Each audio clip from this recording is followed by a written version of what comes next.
It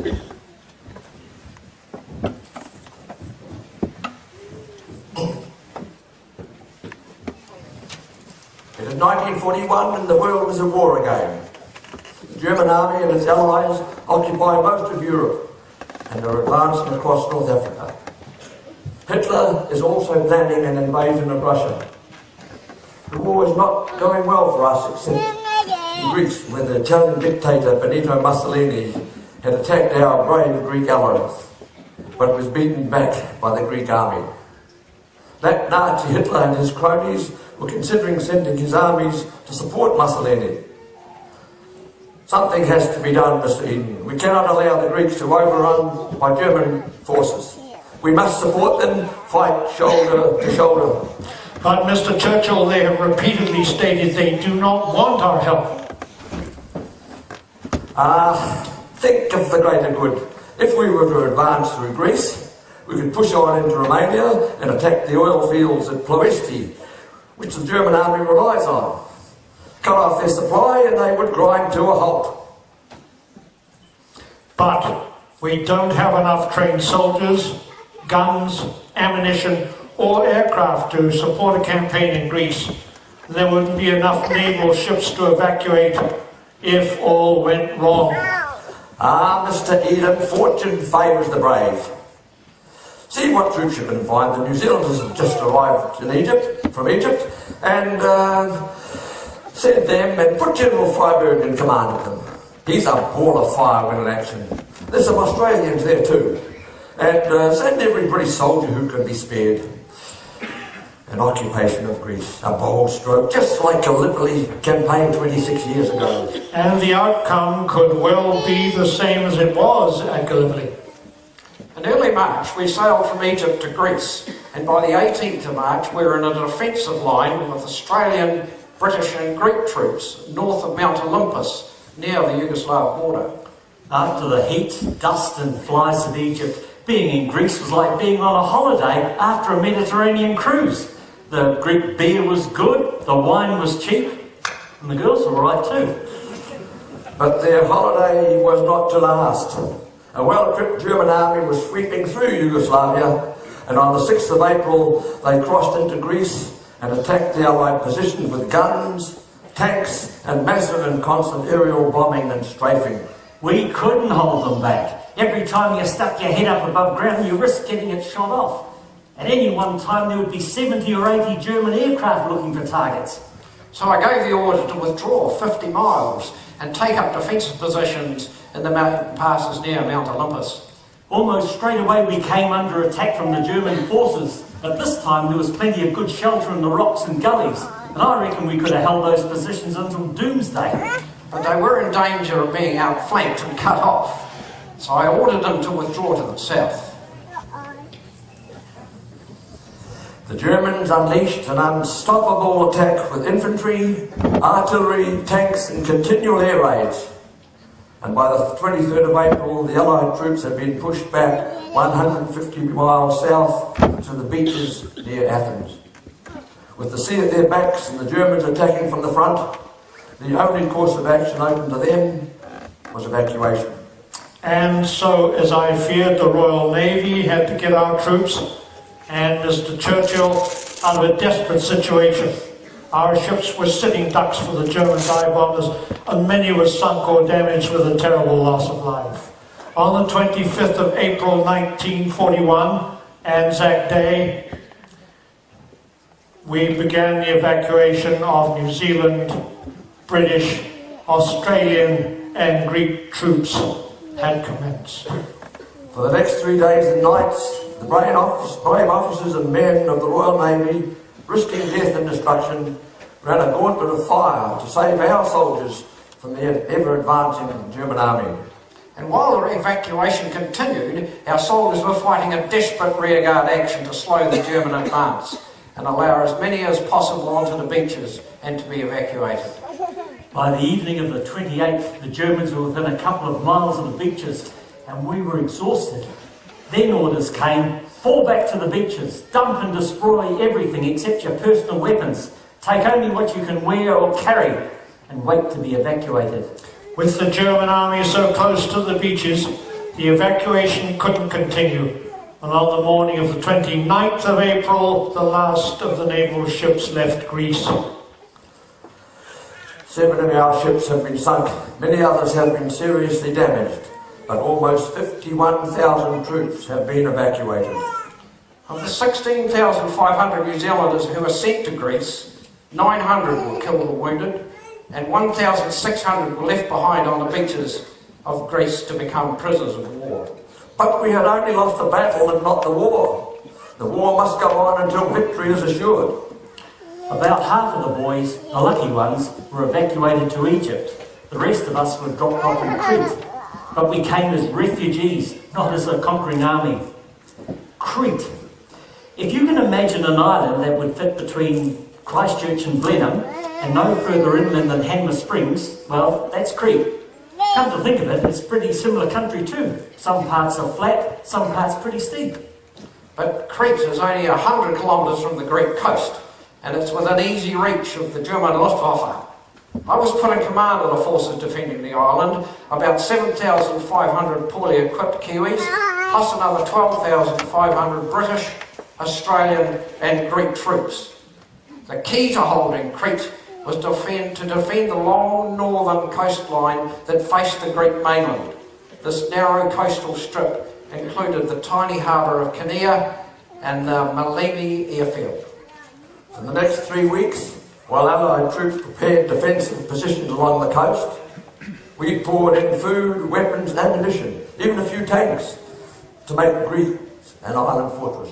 By day, the Luftwaffe bombed and strafed anything that moved. They were flying in from Greek airfields and had complete mastery of the skies. So it was by night that fast naval destroyers delivered the much-needed supplies. By mid-May, our situation had improved, but we only had enough troops to defend Malimi and Kinea. Our men deserved a treat, and so I asked Egypt to send something to raise their spirits. Some good food, some fresh fruit or a delivery of beer. Instead, they sent us the New Zealand war artist Peter McIntyre and a Kiwi concert party. I don't know who got the biggest shock, me when I didn't get the beer, or the concert party when they were issued with rifles and given a defensive position to hold. On the 20th of May, the Germans launched their expected invasion with an aerial armada of gliders and paratroopers. Their priority to capture Malimi Airport. It was the greatest airborne invasion the world had ever seen.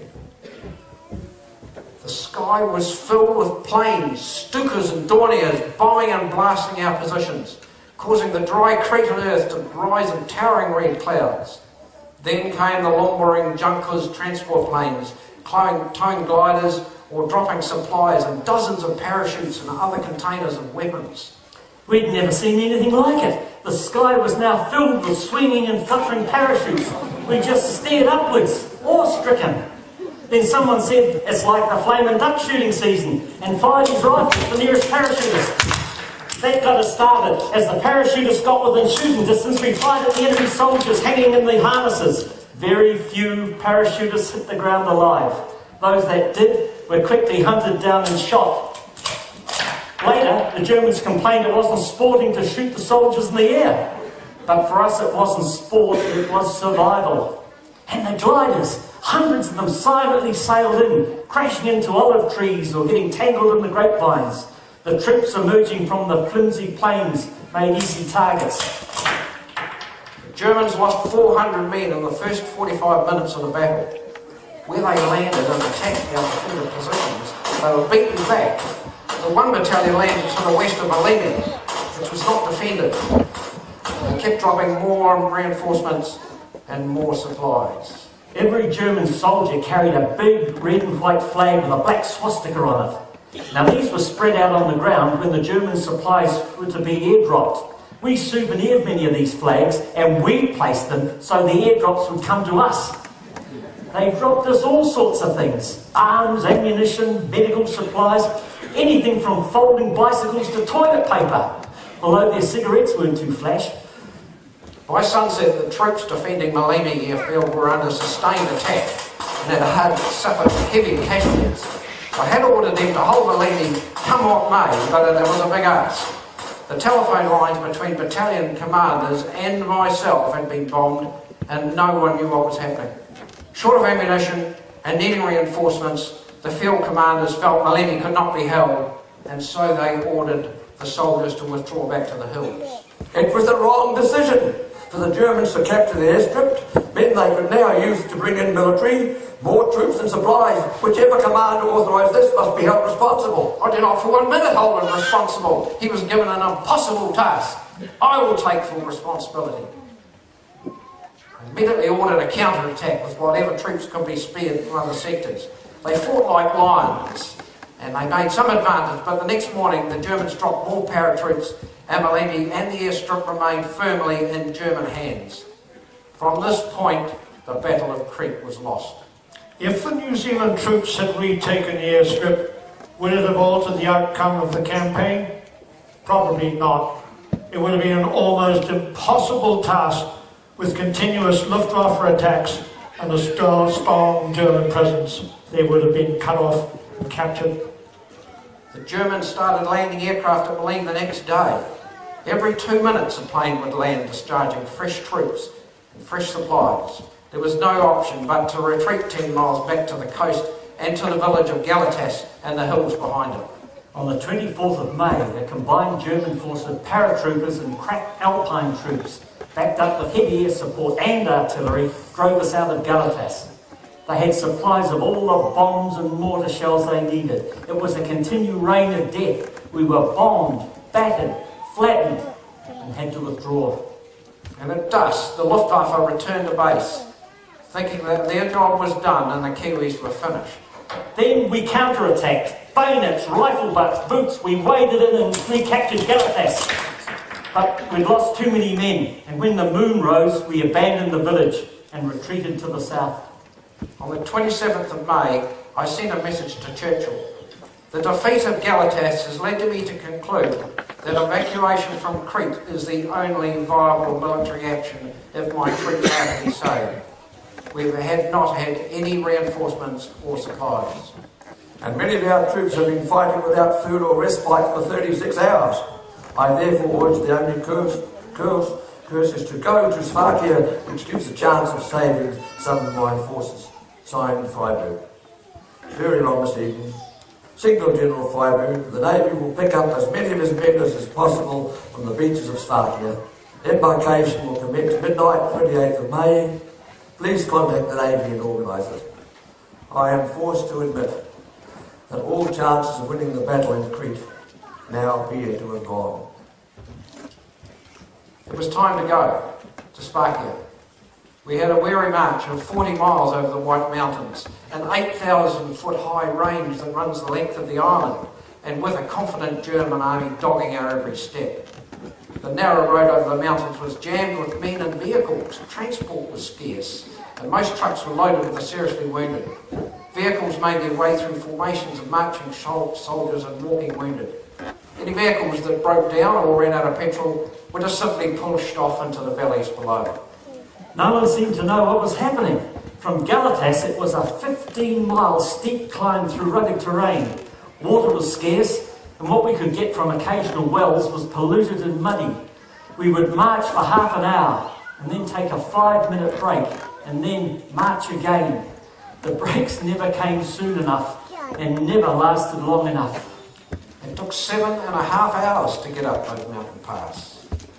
Exhausted men who had not eaten for days dropped to the side of the road, desperate for rest, and became separated from their comrades. And from dawn to dusk, the road was constantly under attack from German bombers and fighters. But, despite being in retreat, the New Zealanders fought a fierce rearguard action to prevent the column from being cut off by the enemy. A battalion of German Alpine troops got a bit cocky and got too close. A company of Maori battalion boys rose out of their defensive positions, fixed bayonets, turned on the advancing Germans. Screaming, "Kamati, Kamati!" they charged the overconfident Germans and with grenades and bayonets drove them off the hill, causing heavy casualties. But gradually the men made it to Slovakia, and in the shelter of the rocky canyons near the beach, they awaited the naval ships. The litter of war on the approaches to Slovakia beach was everywhere. Burned out trucks, piles of documents, empty water bottles, steel helmets, and dead men. All a litter of an escaping army was there. Everything except food. We were so tired we could barely lift our feet off the ground. The soles of our boots were worn through. The evacuation began on the 28th of May, but lasted only 3 days. The Royal Navy arrived with 2 light cruisers and 6 destroyers. After landing some supplies, including ammunition for the troops defending the beach, they began taking on board the exhausted men. The wounded first, then others. Food was still short. Every morning we had a duck's breakfast. You know, drink of water and look around. Well, one of the boys shot a wild donkey in the hills, but when we went to get it, we came under fire from German mortars. Ah, well, it was probably too tough to eat. We just had to pull our belts in another notch. But even after being evacuated, the soldiers weren't safe. The ships came under sustained attack by the Luftwaffe. The cruisers Orion and Dido between them were badly damaged and suffered 650 killed and wounded. Thank God for the Royal Navy. They evacuated 1,200 men the first night, 6,000 the second, but with the increasing Luftwaffe attacks, it cost the Navy dearly. The loss of much needed ships and seamen could not continue, and I signalled Freyberg this had to be the end of the evacuation. I replied that I was in despair about evacuating these New Zealand, British and Australian forces who had fought most gallantly in the rearguard. I pleaded, send one last lift tomorrow night. We can embark up to another 7,000 troops. I reluctantly agreed to send in 4 more destroyers to uplift another 1,000 men. That was all I could offer. As bad luck would have it, only 2 destroyers made it to Slovakia, but somehow they managed to take on board 1,400 men. Soldiers from one battalion, about to board a destroyer, refused to throw their rifles away. They said, we've carried these all the way through Greece and Crete, and we're not going to throw them away now. The captain of the destroyer told them, we can save 1,000 men with their rifles, or 1,200 without them. The rifles went over the side. We were being ferried out to the destroyers and landing craft. I was the last to get away. I waded out to a landing craft just as the door closed. I jumped up and grabbed the edge of the door and was swung on board. But that was it.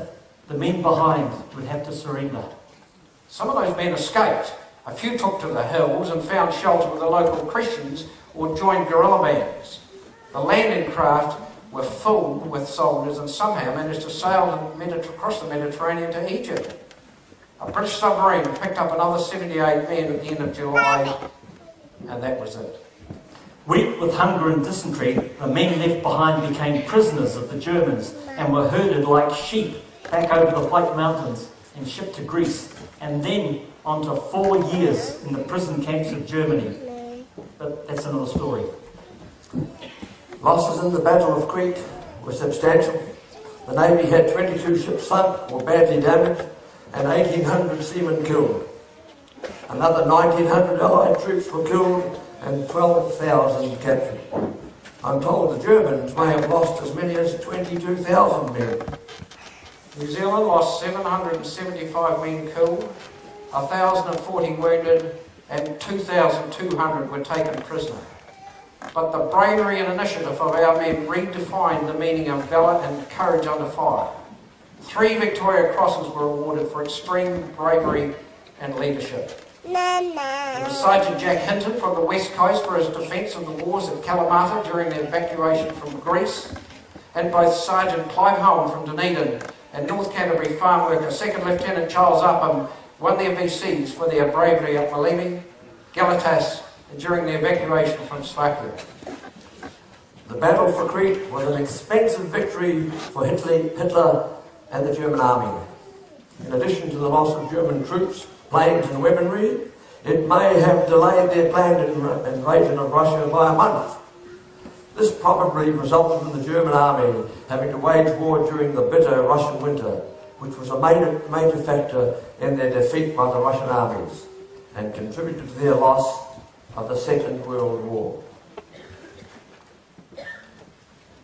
Gentlemen, I salute you.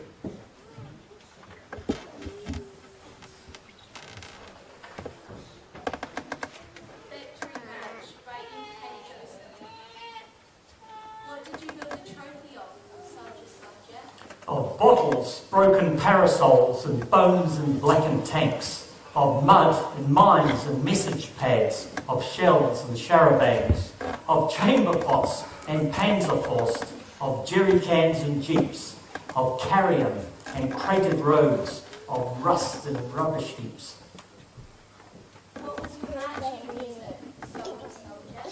The sons of morning singing, the glory of the word, set thunder clouds a ringing.